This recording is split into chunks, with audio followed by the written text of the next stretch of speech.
Welcome back, everybody, to another episode of Take Back Control Tuesday.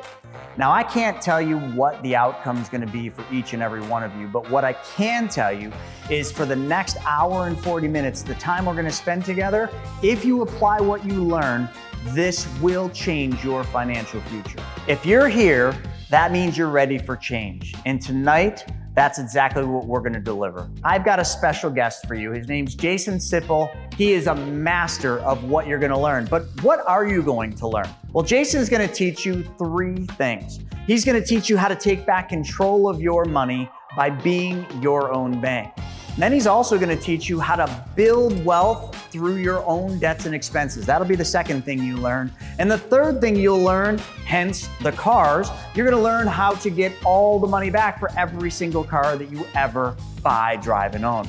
And before you get into it, one last favor, just click that button right there, the subscribe button. It would do me a huge favor. And also, right above is a little bell. Smash that bell so that every time I put new content out, you'll be notified. So I don't want to waste any more time. It's time for Jason to really show you all about the infinite banking concepts. Let's roll. Take back control.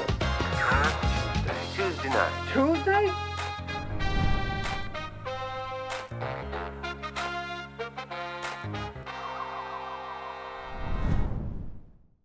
What if you could do what the wealthiest families have been doing for centuries? When we're here together, you're all here for a reason. So who here, put it in the chat, who here wants more money? Who here wants more control of your money? And then who here wants what we all want, freedom? You know, today, I'm going to let you in on a little known fact that the wealthiest families and visionaries like the Rockefellers and Walt Disney have been using a strategy called infinite banking for ages to build and preserve their empires. The strategy is simple, it's legal, and it's something that each and every one of you have access to. And it all starts with changing just one thing. Start paying yourself first. Shockingly, as you see in this presentation, you're giving away a big chunk of your money every time you get paid to the bank, to the government, and the Wall Street. And do you want to know how you can recapture and recycle this money, bringing it all back to your family over time? And it all starts with changing that one simple thing. Where does your money go first? So get ready. We're going to dive into this infinite banking concept where you can make money with every car that you buy, drive, and own. We'll uncover how you can turn your debts into an asset, how banks make their fortune, why success leaves clues, just like Tony Robbins says, and how you can apply these clues, these breadcrumbs, to your own life. I thought this was unbelievable at first. For someone like me who was, for 46 years working a 9 to 5, but now as my own entrepreneur, and trust me, once you see how simple this concept is, you'll realize that there is a future of financial freedom for you and your family. We're going to go through real life examples today. I'm going to show you real life applications from our existing clients.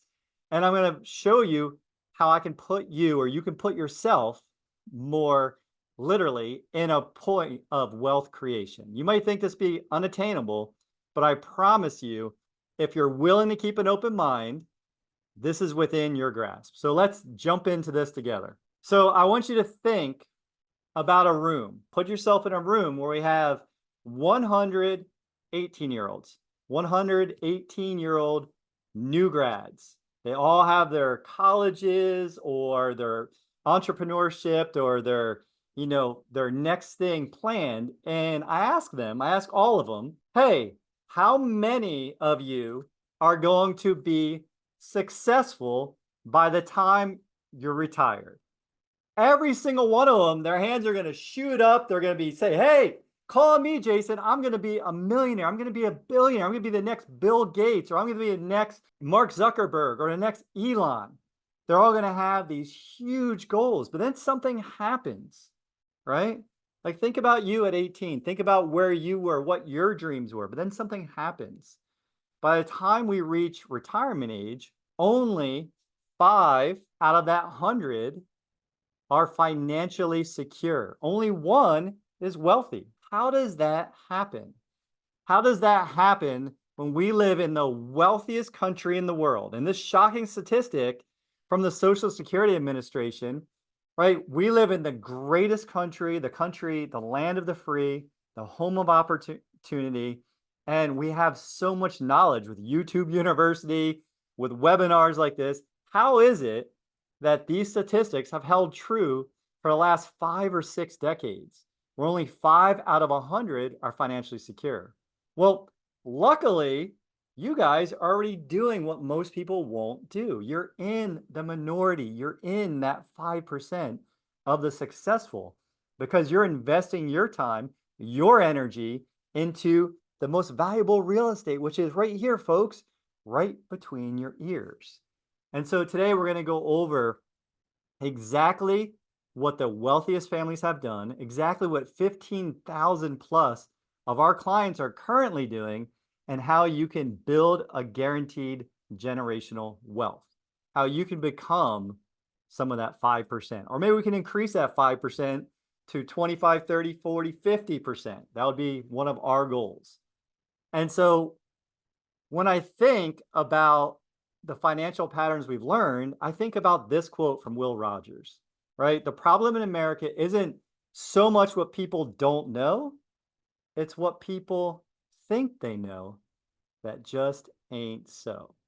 So a lot of what I'm going to teach you today, a lot of what I'm going to show each and every one of you is going to challenge what you've been taught about money. It's going to show you what you've been taught isn't actually the truth.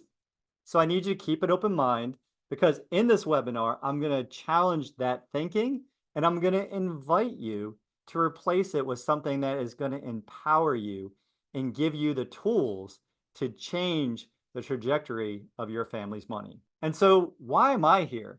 Like, how did I have the opportunity, and it is an opportunity to come speak with you today to talk about the infinite banking concept, to talk about the money multiplier method?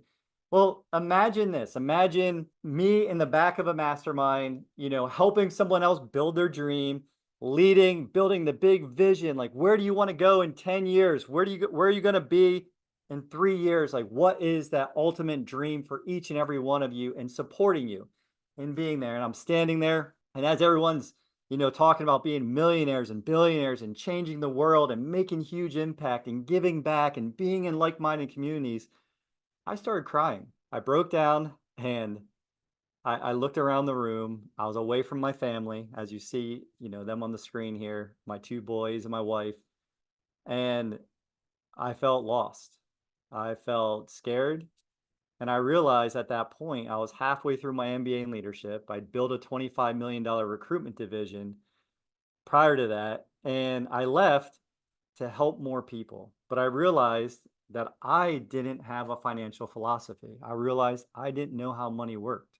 I couldn't see a future that I would be able to provide for my family, and I felt like a failure. And so I turned to a trusted mentor. Actually, just so happens, I have the book next to me, which I'll go into later, but I asked him for our financial philosophy, and he handed me a book that forever changed my life. And I'm going to talk about it on the next slide, so stay tuned to see that. But he handed me a book, and I read it cover to cover. And don't be that impressed. I read it in one night. It's 91 pages, big pictures, giant font, right? I don't even need my readers on when I have it.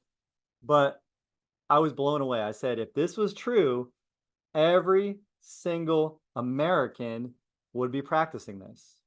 Every single one of us would take back control of our money and change just that one thing. And so I committed my family to mastering this, to coming and learning it, to teaching it, to bring it to each and every one of you. And now have already done the things I'm going to show you in this presentation. We've taken back control of our money. We've turned our debts into assets. We recaptured $3,300 a month back into our family. Like, who would want an extra, 25% of the game? Pamela, don't worry. I'm going to get to the book on the next page. I'm just keeping you guys around, keeping you in tune. So thanks for the question. And then we used my son's policy to fund our ski vacation. We paid ourselves back so we can go skiing again this year. And we'll keep doing that same thing. That way we're keeping all the interest that we would have paid to a card or something else in our family. And that grows over time. Every year, we can borrow more from that. Because remember, the first philosophy, the first thing that we teach with infinite banking is thinking long term. So enough about me. Who's ready to get started? We got some me, Joe Kelly. I like that. Awesome. So let's jump into this. So who are some of the people, right, that have talked about this? It's not a new concept. Some of these people I'm going to talk about, the first one, many of you have read his books. He talks about a rich dad. He talks about a poor dad. What's his name? You guys know? That's it. It's Robert Kiyosaki in Second Chance. He talks about infinite banking. This is someone that practices infinite banking himself. One of our peers has an email that has Robert touting infinite banking, which is pretty exciting. And then there's other guy who changed my life, the big guy, right? We got Tony Robbins, Money Master the Game, section 5.2, I believe it is. And, Tony has one of my favorite quotes, where your focus goes, your energy flows. And then there's a book that you guys all wanted to know. What was it? It was Becoming Your Own Banker, right? It was this book. Like I said, pictures, giant font, spreadsheets, all the things you need to know how you can take back control, and all it shows you also all the challenges that we're going to have. Because at the end of the day, this works when we believe it'll work. And then we have my esteemed peers, partners. We have Chris Naugle, Brent Kessler, who started the Money Multiplier, who wrote Mapping Out the Millionaire Mystery, just in a modern take on Nelson's book. A great read if you haven't read that. And then you got the Private Money Guide, which Chris shows us how we can be the banks, how we can be in charge and earn interest on our money. Because the fact is, in every scenario, we finance everything we buy. So there we go. And then we got Steve, yes, R. Nelson Nash from Birmingham. I think the Nelson Nash Institute is still located there. So let's jump into the first thing. So let's talk about this intriguing concept, the backwards bicycle. Who learns fast? Who learns quickly? Our kids. Think about it. Like your kid, like you get a new phone or there's a new app. Who's the fastest at it these days? Like you hand to a 4-year-old, they're better with an iPhone than I am, right? My 10-year-old, like, hey, can you show me how to swipe down and do all this stuff? Our kids learn so quick because their brains are still really malleable. They're learning fast. They play, like Einstein said, play is the highest form of learning. So if you guys want to have a good experience, go YouTube riding a backwards bicycle.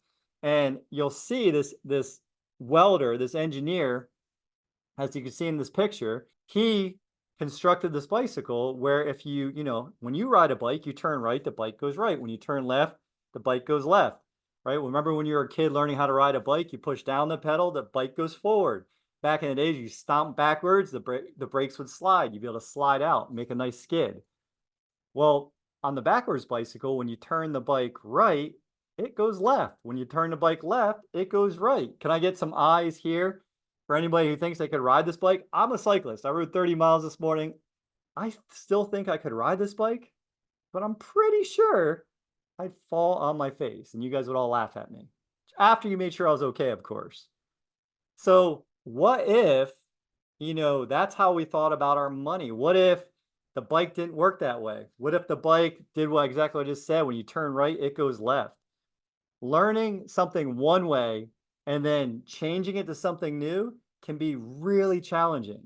But if you guys leave room for possibility, I'm going to show you how your money is really, and what you can do with your money by changing just the one thing, is no different than riding a backwards bicycle. We got one taker for this. So money has two parts. It's got the math and the mindset, right? Let's look at some of the wealth killers. Why aren't more people successful? Remember that 95%? Remember those 95 teenagers that weren't successful by retirement? By the way, retirement's made up as well.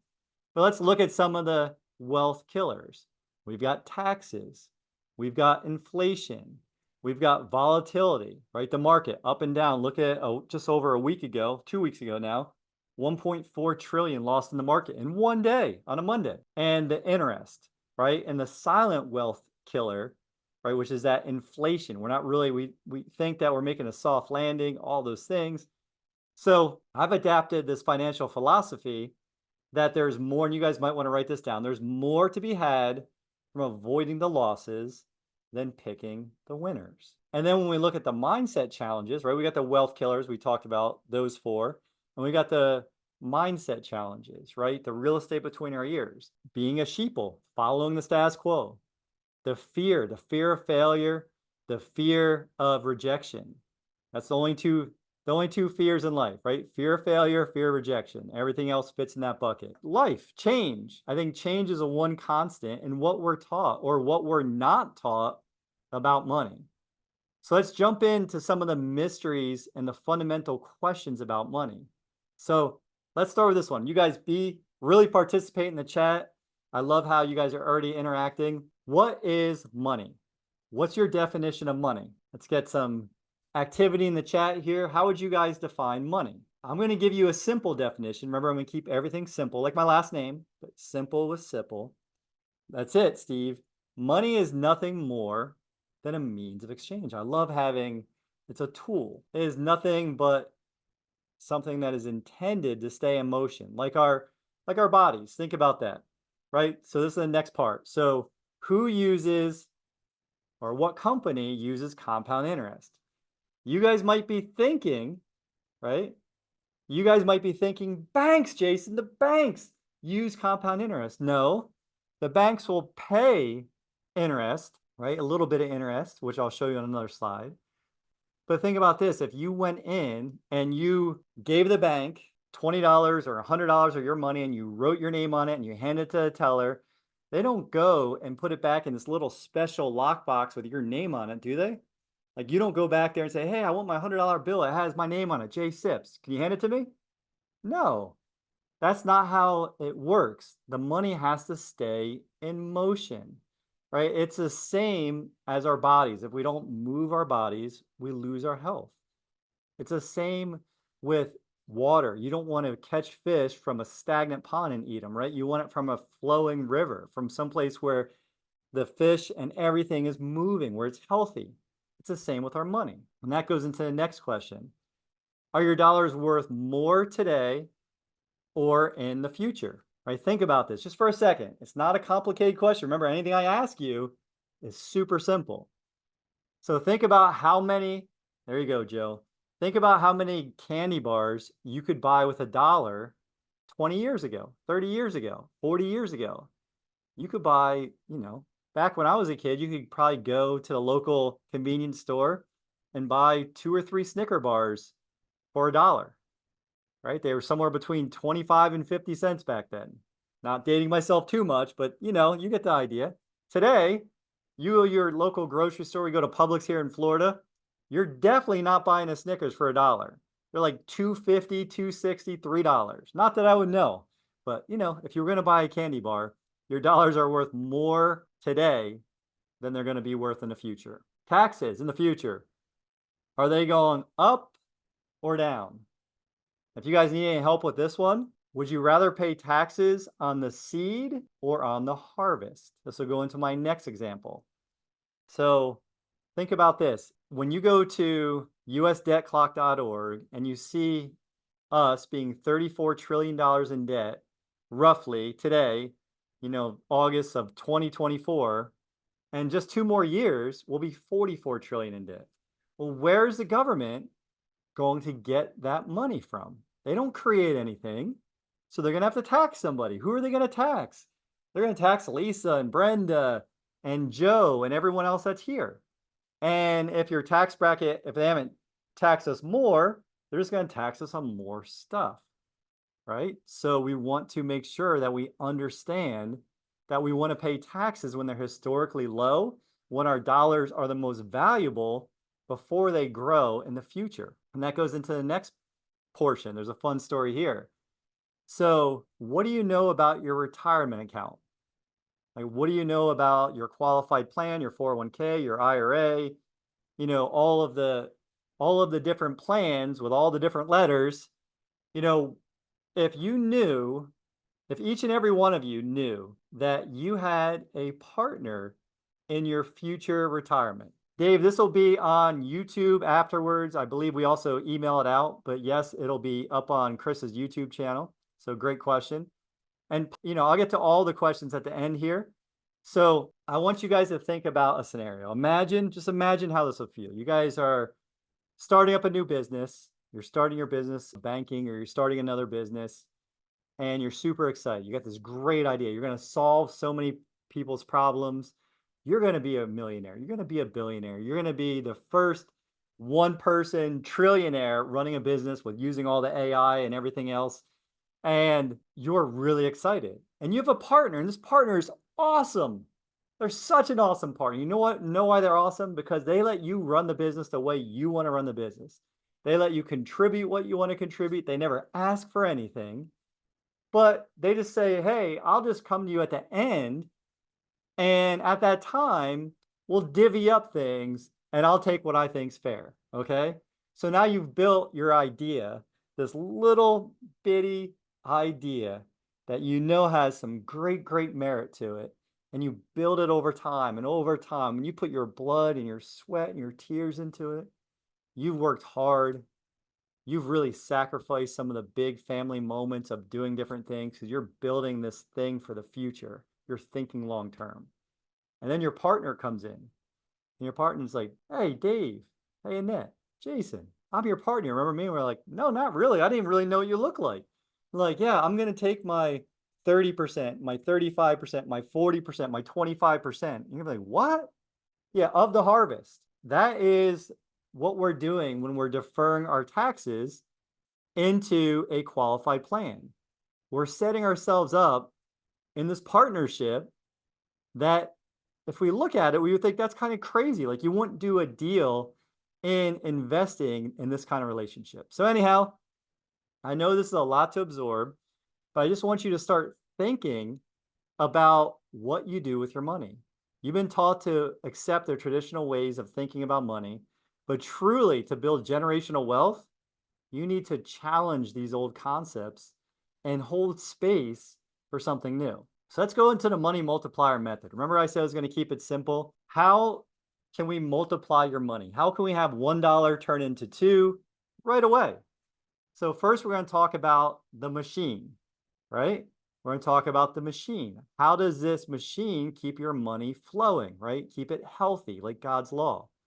We're going to talk about the method, right? The marathon, right? So it's not a sprint, it's thinking long term. It takes some time to fully build this system. And then we're going to talk about everyone's favorite topic. How do we map out being a millionaire? Not just a millionaire, but maybe a multimillionaire if that's your goal. We can show you step by step how someone in our clientele base has done exactly that by changing just that one thing. So this machine, what is this great machine that's going to build, keep, and create more wealth? And you guys, you can't run away at this point, right? You already kind of know what it is. I already told you it's infinite banking.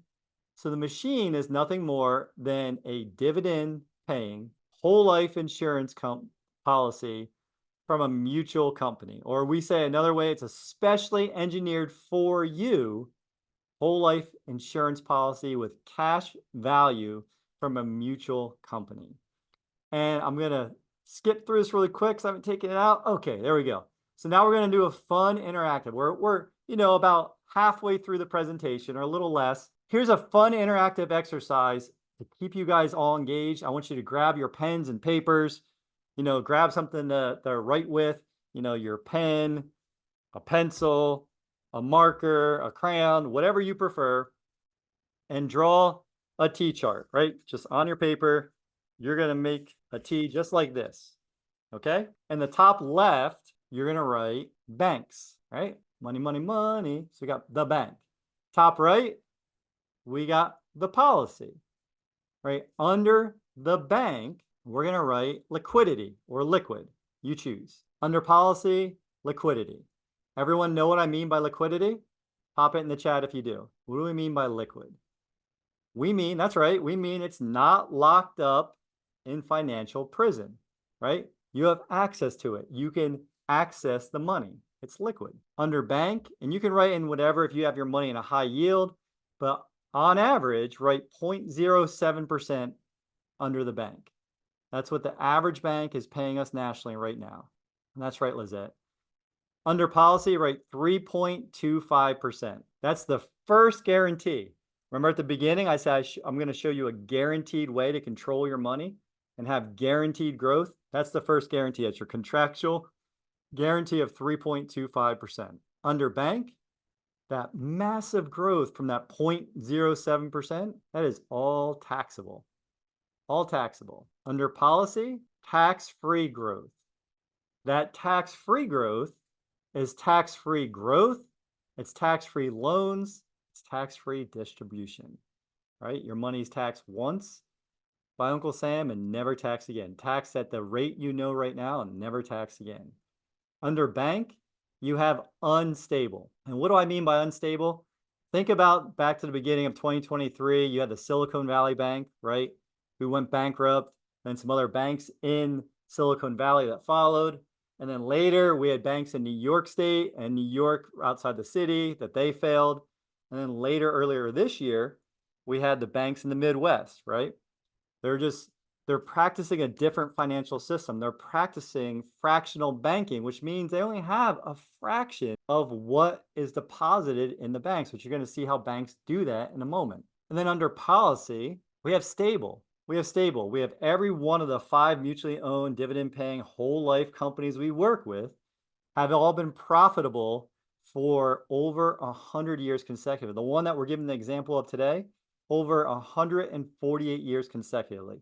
You know, if any of you are 148 here, you can tell us what happened during those times, right? World War I, World War II, the Great Depression, the creation of the Federal Reserve, which is not even federal, by the way. You have coming off the gold standard, you have the dot-com crisis, or bust, you have 2008 housing crisis. Think about everything that's happened. The pandemic, this company and all the companies we work with have been profitable every single year. So stable. When people are looking for a place that they can put money that's controlled and stable, this is the best we found. Under bank, you have unprotected. So say you're a business owner, someone gets hurt on your property, something happens, well, you can get sued, liens and judgment, right? Someone can go, a good attorney can access that money. Under policy, right protected. It's protected against liens and judgment. These are all the living benefits. You have access to money, it's liquid. You have a guaranteed growth rate, like contractual growth rate, the first guarantee. You have tax-free growth, tax-free loans. You have stability in uncertain economic times, and you have it protected against liens and judgment. So far, what side's looking better here on this T-chart, right? And then under bank, you have no death benefit. If you're like the gentleman I just talked to, he has $250,000 in a high yield savings account, earning him like 4.5%. Awesome. That 4.5% is taxable, right? It probably brings it down to pretty close to the guaranteed 3.25% if we ran the math. And there's no death benefit. That 250 grand is 250 grand. You use the money, you interrupt the compounding, all of the things, right? Under policy, you have a tax-free death benefit. The second guarantee, that is a multiple of whatever the cash value is, okay? So when we look at this, where do we think, right? Where do we think that the banks are storing their money? Where do you think the banks are storing their money? Take a wild guess. If you're looking at this, if you're making a logical decision, that's a good guess. I love that. She says the Federal Reserve. The banks are storing their money in policies. Since 2013, banks have quadrupled the amount of cash value whole life. Why do you think there's so many executives, so many VPs at banks? Because the banks have over $202 billion in this specially engineered whole life. That's wild, isn't it? Is that not just a little bit crazy?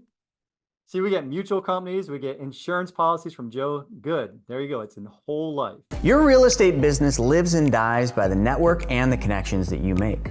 I mean, after all, your network, well, it's your net worth. That's what you always heard, right? If that's an area where you desire improvement, well, Private Money Club, it's for you.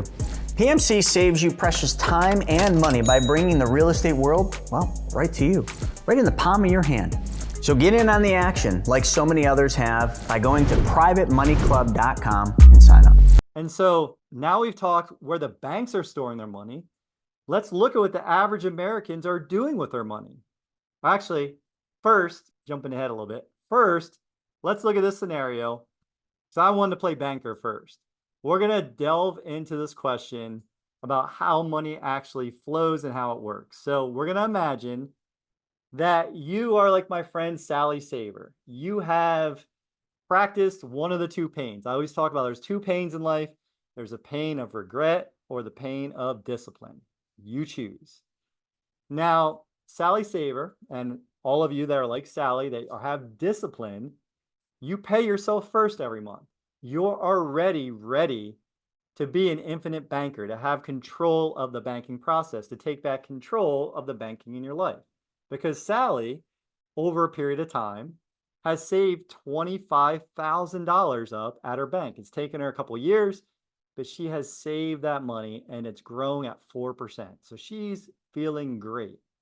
Now I'm working at the bank. I'm Jason, your local honest banker, and Sally comes into me, or you come into me and you say, hey, I'm going to buy this new car that I've been eyeing. Like, it is sweet. Like, I love the color, the interior. I'm going to get it all exactly like I wanted, because I've been delaying my gratification for 4 years now, saving this money. And when you come in, I say, that's awesome, Sally, congratulations. And you're telling me all about the car. I'm super excited. And I'm like, hey, what if, you keep earning 4% on your $25,000 and I'll give you a loan at 6% for 60 months, for 5 years, okay? And when we do this, you're going to make more money at 4% for 60 months than borrowing from our bank and paying us back at 6%. So your money's growing at 4 and you're borrowing at 6. Are you making money in this scenario? Everyone in the chat, are you making money? This was one of the hardest things for me to figure out 4 years ago when I learned about this concept. Kind of giving you a little bit of a hint. Isaiah says, yes. Yes. Why? Why are we making money? Bianca says no. But Bianca, watch this, right? This will blow your mind. So you have, if you're paying it back at 6%, that $25,000, your payment's going to be $483.32. That future value, right? If you grab a future value calculator, is going to be $28,999. Okay. Now, the future value of your money grown compounding for those 5 years is $30,000. Now, I don't know about all of you, but is $30,000 more than $28,000 or more than $29,000 essentially? Yes, right? You guys would agree with that? That's safe? So our money growing at 4%, right? Just as math, and we're borrowing at 6%, we've made $1,526, right? We made $1,526. Now you might be wondering, can I really make money? But here's why. Your balance is going down in the car payment while your compounding interest is uninterrupted. And so this challenges the way we condition about money. We're always looking at the percentages, right? But the better question for all of you is, what is your money actually doing in the scenario? You can actually do a 3% earning at a 6% borrowing and still be ahead, okay? So let's look. Remember we talked about our buddies at the banks? Wait till you see what they're doing with our money. Remember, we have a super generous bank that's paying us 4%. So we're going to deposit $100,000. What's the bank going to do? Because remember, as soon as the bank receives that deposit, is that an asset or a liability to the bank? Just pop it in the chat. Is it an asset or a liability? For the bank, we might think, well, it's a deposit, right? So it's an asset, but no, for the bank, it's a liability. Remember, they're practicing fractional banking. So now what are they going to do? They're going to immediately lend out the money to a new home buyer for 7%. Now the seller will pay back the bank. Remember, as soon as they get the money, they have to keep it in motion that we talked about earlier, just a law of money, okay? Now they're going to lend it to somebody else, and they're lending it out 8% this time. And now the car dealer is going to pay back the bank, and go a little faster here, and now they're going to lend it out again. Remember, they're just going to keep lending that same $100,000 is going out over and over and over again. Now it's coming back from the contractor. So in all these situations, is the bank in a good position? Yes, because they're in a first lien on this home. If the person forfeits, they get the home. Same with the car. They get the asset, right? It's one of the things we're going to teach you about. And now they're lending it out to debt consolidation. And we'll see more about why they're doing that. And we look at, okay, so now the credit cards are paying that interest back to the bank. So let's look at the spread the bank is making in each scenario. 7 minus 4, right? 3%. 8 minus 4, so you're earning 4%, 4%. Again, this is all in the same dollar. So 9 minus 4, 5%, right? 12 minus 4, 8%. So add these up for me. So you got 13, right? Plus 7, 20%. You guys might say, okay, we're making 5 times as much, but no, right? 4% that we're earning to 20% that they're earning is actually 500%. So the banks are making 400. And remember, everything I'm telling you today, please Google. Don't take my word for it. The banks are making 400 to 1,300% on every dollar that you deposit in your conventional bank, in your credit union. Every time you go to the bank, they're always giving things away. They're always giving you pens, bags, and one of the favorite things for my son is the little, little lollipops next to the teller. And what do they say on the wrapper when we look at it? Oh, little dum-dums. What's your favorite kind of dum-dum? Mine is a root beer when they used to make those. My son, I think he likes the cherry or maybe the grape. But this is what the banks are doing. And they're making fun of us, I think, aren't they? They're saying, hey, dum-dum, thank you for the money. I'm going to go make 400 to 1,300% on it. And now we add this. Remember, we're all talking about behavioral. We'll talk about mindset. We talked about earlier how we give up control of our money and how other people are being rewarded. And this is happening in the majority of households, right? So let's look at how most people spend their money. We got a raspberry because it turned your tongue blue. I think that's what Connor had last time, raspberry. So we got automobiles, right? 20 cents of every dollar. This is how, and some people I've been talking to lately, they're spending a lot more than 20 cents of every dollar on their vehicles. Housing, 30 cents of every dollar. Everything else, 40%. So we add those up, we're already at 90%. So we're being super generous, saying that we're saving, we're paying ourselves. Remember, pay ourselves first is the whole concept of the changing one thing. So we're teaching you, where does your surplus money go first, right? We're teaching you what the commandments taught you. First, love God, heart, mind, soul. Second, love thy neighbor like thyself. God, self, neighbor, right? So it's saying we're paying ourselves 10%. I can tell you right now, in America, I don't know what's happening, but in the average American household, it's not you guys, of course, but the average American is saving less than 3%. So we're paying ourselves 3 cents of every dollar. Now let's look at the interest of this. For every automobile, we're giving up 5%. Remember I said we're either paying interest or earning interest, right? Imagine if we shifted that 5%, we took back the control of the functioning. So now remember, you're not only being the lender, you're being the banker in the scenario, or not the lender. You're being the borrower and the banker. Now let's look at the housing. Don't look at your mortgage if you've moved in the last 5 to 7 years. It'll upset you, I promise. When I did, I almost cried. And if you're going to look at it, wait till we're off of here, right? So you're not mad at me. Just go look later. Go look later. You moved in the last 5 to 7 years, you're probably paying 70 to 80% of every dollar is going towards interest. Because why? The banks are smart. They know, right? Some of you are real estate investors.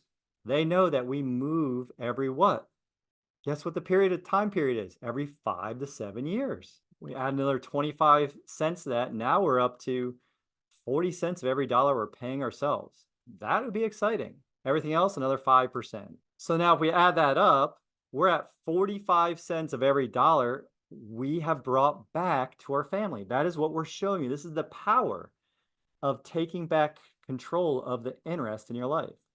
So would you guys like to know how you can get all the money back for every car that you, or truck, that you buy, drive, or own, or if you're Chris, a Porsche, right? You guys want to know how to do that? Let's look under the Lizette want to hear the secret. The secret It's just changing the one thing. Where does your money go first? We're going through the secret together, Lizette. So keep being engaged. I love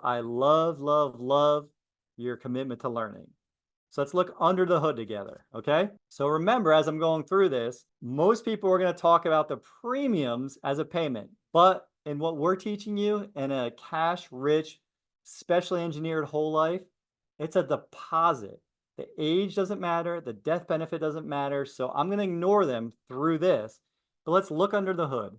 Let's go through this example of buying a car and how you can make all the money back, okay? Everybody's talk, age doesn't matter, premiums or deposits, death benefit doesn't matter. So let's look how this would work. So over time, remember Sally Saver, we have to capitalize our system. We have to capitalize our system. So we have to pay ourselves first. That's capitalizing, that's paying ourselves. So we're making these deposits, $10,000 a year. In year number 3, we build up the cash value. We're going to take a $25,000 loan out. And we're going to decide we're going to pay it back with interest because we're an honest banker, right? All you guys are honest. We're going to pay ourselves back with interest at $500 a month, right? So now for the next 5 years, just like in the Sally Saver example with will you make money borrowing at 6 and getting paid 4? Now we put $500 a month times 12, $6,000 a year back into our system. At the end of 7 years, we've deposited $70,000 in premium deposits. We've paid back the car loan $30,000.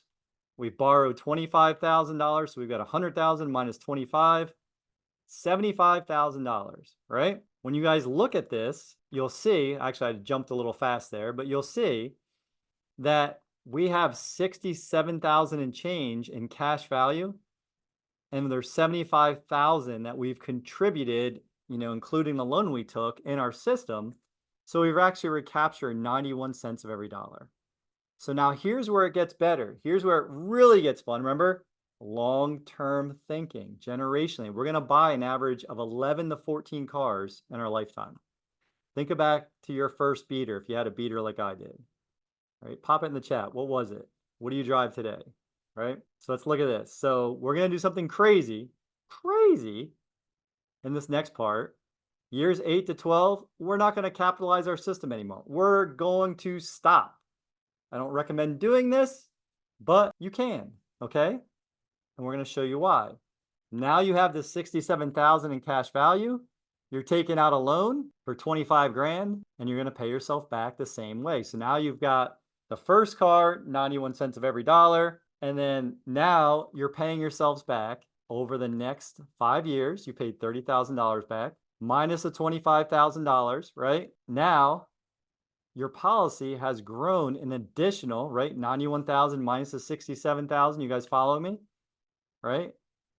$23,592, and you've done nothing but pay yourself back and take control of the interest. And then you have the guaranteed growth we talked about. And now we look at this and we go, hey, what's rule number 1, rule number 2, rule number 3? How do we do this process?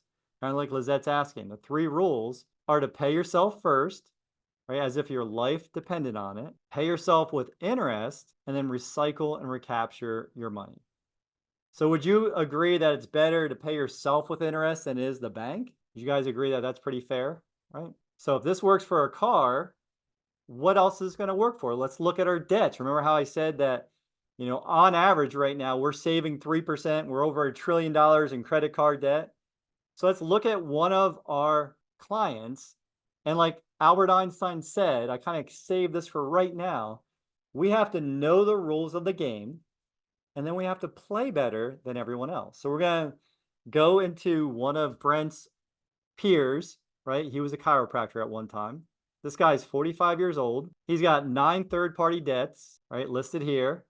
$478,774 in debt. There we go.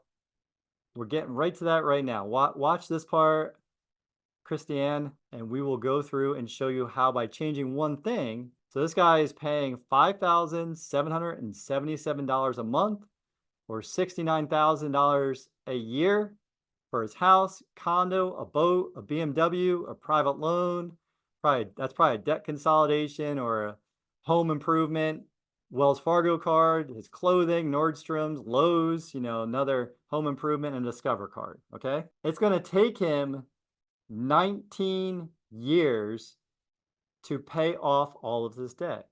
Now he's paying, right? If he paid $25,000 per year, it's going to take him 19 years to pay off all of that debt. So let's show you, he just changes the one thing and starts a policy. What's going to happen? He starts a policy for $25,000. Remember, we talked about being a marathon. In year one, he deposits 25. He has access to a little under 15,000, right? Now look, he's going to instantly pay this off. Remember, we guide you on this as well, which I'll talk about later. But now he's recapturing how much per month? $448 of principal and interest, right? These two averaged out to probably like 16% or so. And now let's look, year two, remember it's a marathon. He just keeps practicing the same thing. 25,000 in, he can borrow 16,000 and change out. He's paid himself back that 448 times 12, which is $5,374. He takes the $21,000 in that segregated account and he pays off the next three things and pays down the BMW. So year two, we've captured almost $2,000 a month, $24,000 a year. Are you guys getting excited by this? So year two, this doctor, 45-year-old doctor, has already recaptured $24,000 a year back to his family. Year three, he's going to deposit another 25 grand. Now he's already at the point where his cash value is over, right? He's getting another $541. His payments back to himself at that 1917 or 23,000 and change. He now has 48,000 total cash. He's going to knock out the next two, going to recapture a big chunk here. Now he's almost to 4,000 a month, and we're only in year three. Remember we talked about this being a marathon? So how much do we put in so far? First year, second year, third year, 75,000, right? Loans we took out, 14K, 16K, 25K, 55,000, right? How much was left in this policy? What do you guys say? You put in 75, you've taken loans out for 55. How much is left in the policy? 20 grand, Lizette's reading my mind. No, it's 75,000, right? It's 75,000 is still compounding at the guaranteed interest and most likely earning this doctor dividends. That's it, Lizette, you got it. So let's go to this doctor year four. Remember how long it took him before? Do you guys remember how long it was going to take him to pay this off, just paying it the old way, paying the minimums month after month after month? It was going to take 19 years. We're in year four. He makes another deposit, right? He has more money than he's deposited, so he's already past the efficiency point. He's paid himself back 44 grand and change. And what happened? What happens now? He knocks down the condo. It's not paid off. We go another year, pays himself back the same amount. We knock out the condo. We recapture another $879 a month. Now he's down to 91,000 in debt. Now in the next year, right?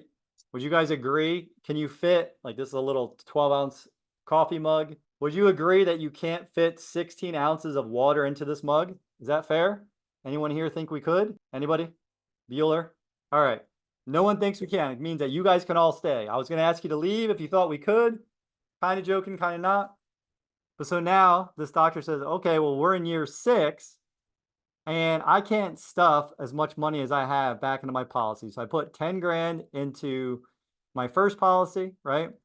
I have 25,000 available. I'm going to make a second policy. Actually, you deposit 10, you have cash value of 13. Policy number 2, you're depositing 25 grand. Remember the beginning, you have that 14,000 again.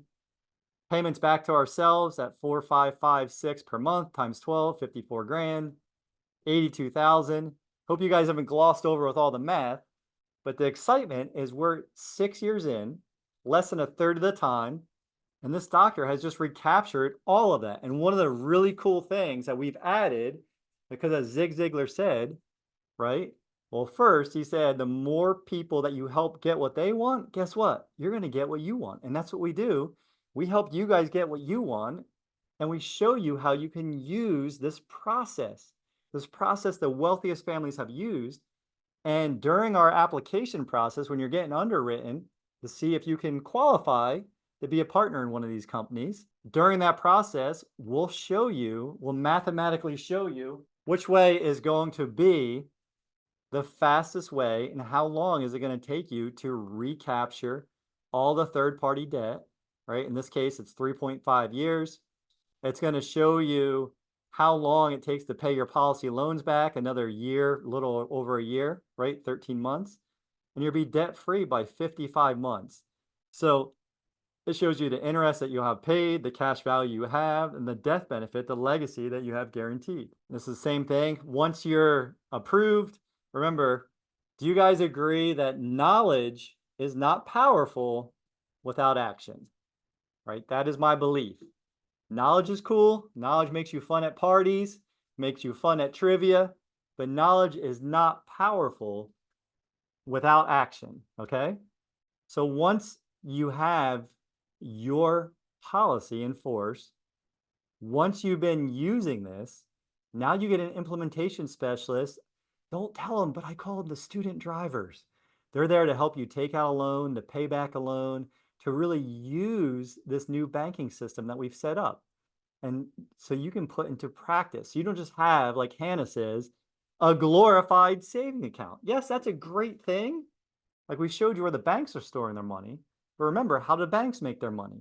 By keeping it in motion, okay? So I want you all to pause for a second. You know, it's been a while since we've been here together, and just think and say to yourself, yes, I can. Yes, I can. You know, I want you to go back, watch this again, learn, because progress equals happiness. You guys have been, some of you have been here almost every Tuesday. Some of you are new to this, but just know that you don't accomplish anything without falling down a little bit. So you have to give yourself permission that you don't know how to do this yet. Ooh, that is true. How do you eat an elephant? I got off topic a little bit. One bite at a time. So we got to be creative with eating this elephant. We'd probably our kids, we'd probably say, hey, I don't really want to eat an elephant one bite at a time. It's too big. I don't want elephant every day, but we got to be creative. Elephant stew, elephant steaks, elephant salad. You know, we got to have elephant burgers. We have all different ways that we can eat an elephant. And the man at the mountain didn't fall there. They had to do the work to get to the top. By the way, Friday, I will be actually doing that. I will be the man hiking to the top of the mountain and then doing it again and again and again for 36 hours. So is it possible to owe no man nothing? You know, if this machine works for debt, it works for buying your cars, every car you buy, drive, and own. Can it work for vacations, for homes, for taxes, for tuition, for running your business? Yes.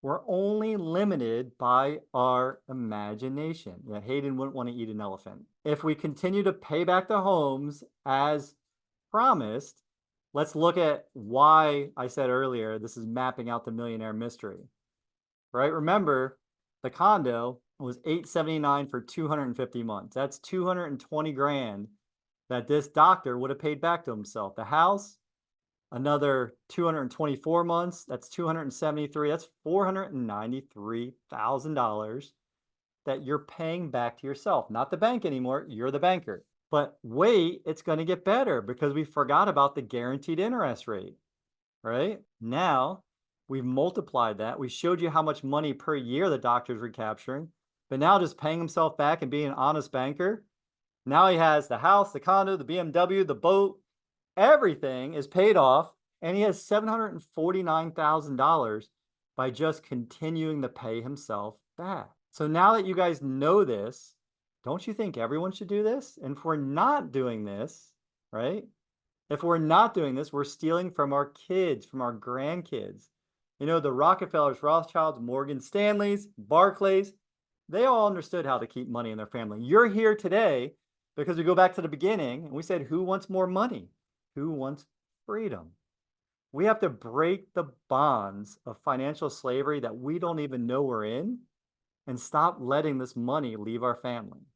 And by the way, I did cover this, but not in a lot of detail. We didn't talk about the guarantee, the second guarantee of the death benefit at length. We didn't really talk about the loans not needing to be repaid because we believe in being an honest banker. But if something happens, right? An internal value grows tax-free, exempt from liens and judgment. I cover that on my chart a little bit. But like Warren Buffett said, who, by the way, has $277 billion in cash right now, if poor people would just do what rich people do, they won't be poor anymore. Okay? So at the end of our life, awesome, Charles, I will share more in a moment. Only one of two things will happen to us at the end of our life, right? We are going to live or we're going to die. We're going to graduate, as Chris likes to say. Are we better with or without what I just showed you guys, right? So this movement, if you guys want to schedule a free call with me, and I'll stay here and answer questions. I see you got a pretty active chat, so I'm going to try to go through all the questions with you guys. But if you want to learn more, there's my personal money mentor link. Schedule a call with me. Say you saw me here on this show, and I'll be more than happy to go through this with all of you and help you guys learn how this may apply, how you can use this century-old or multiple, century-old process. Charles said, how can you find out how your ideas can help? Book a call, Charles. Are expensive to look for money you can use the machine concept. So we don't want to think of it, Bianca, as a checking account. We're looking at this to build, keep, and create our wealth through things we're going to finance. Because remember, we're paying interest or earning interest.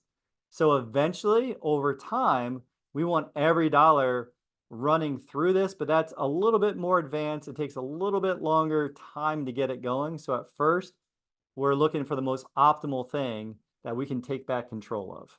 So yes to your answer, but just not right away. You don't pay the loan back. Does it become a taxable event? No, it does not. Let's see. Are life insurance premiums tax deductible? I am not a CPA. I am not a tax advisor. I'm not a financial advisor, but I believe the answer is no, but please, well, actually I know the answer is no, but please check with your CPA. That's for Lucas. Some of the other questions I get is like, what's the minimum? I always say it depends on what you're earning, what your goals are. That it has to make sense. I talk to a lot of people who have started this as just one more thing. I like to really look at this banking concept, this banking as something that you're going to practice for the rest of your life, something that you're going to build over generations. You're going to teach your kids, your grandkids, your peers, the people in your network. We're really going to take back control of the money. We're going to take a power away from the bank, and you can do that over time. I mean, the first business we talk about, Christiane, it's a great question, is how can I come up with $10,000 a year? Well, it's going out and figuring out how can you make yourself more valuable and offering, solving other people's problems to make more money.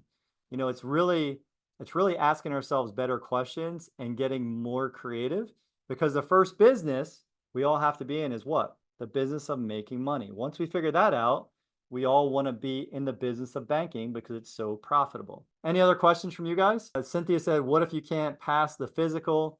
We can talk about other insurable interests. You have a spouse, could be kids. I've had multiple people, when they have a family member that's willing to set up the infinite banking concept on their own body, and then there's other things that can be done. So we usually can be creative if we have other people who also believe in the concept that are in our family. Dustin says, yes, it doesn't have to be 10,000 a year. That's true. Again, it has to be, for me, it has to solve the problems or the opportunity that you're looking to solve to make sense to set it up. The earlier you start, the better, but it's never too late as well. We talk about age doesn't really matter until you're in your late 70s, early 80s. It gets a little hard, but prior to that, I'm working with people in their 50s or 60s or 70s right now, even today. Well, all of you, I've really enjoyed it. You guys are awesome. Thanks for lending me your most valuable resource, which is your time, your energy, your focus. You've been great in the chat. Like I said, have a blessed rest of your day, and I'll actually see you guys next Tuesday. So come back.